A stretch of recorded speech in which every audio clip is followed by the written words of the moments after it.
وإن يكذبوك فقد كذبت قبلهم قوم نوح وعاد وثمود وقوم إبراهيم وقوم لوط وأصحاب مدين وكذب موسى فأمليت للكافرين ثم أخذتهم فكيف كان نكير فكأي من قرية أهلكناها وهي ظالمة فهي خاوية على عروشها وبئر معطلة وقصر مشيد أفلم يسيروا في الأرض فتكون لهم قلوب يعقلون بها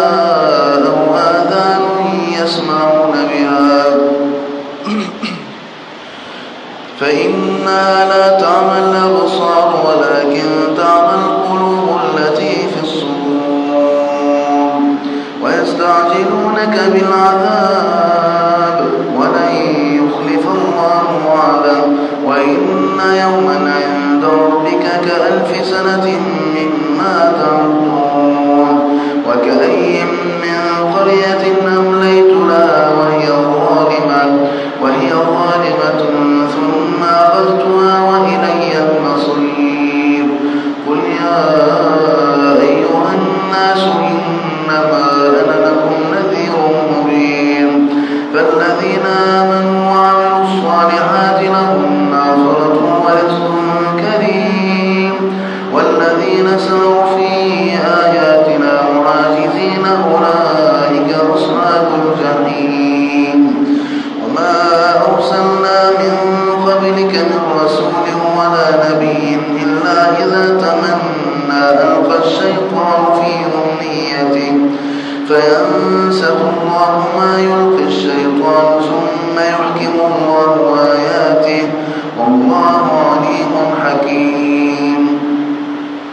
ليجعل ما يلقي الشيطان فتنة للذين في قلوبهم مرض والقاسية قلوبهم وإن الظالمين لفي شقاق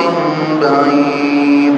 وليعلم الذين أوتوا العلم أنه الحق من ربك فيؤمنوا به فتخبت له قلوبهم وإن الله لهادي الذين آمنوا إلى صراط مستقيم ولا يزال الذين كفروا في مرية منه حتى تأتيهم الساعة بغتة أو يأتيهم عذاب يوم عظيم الملك يومئذ لله يحكم بينهم فالذين آمنوا وعملوا الصالحات في جنات النعيم والذين كفروا وكذبوا بآياتنا فأولئك لهم عذاب مهين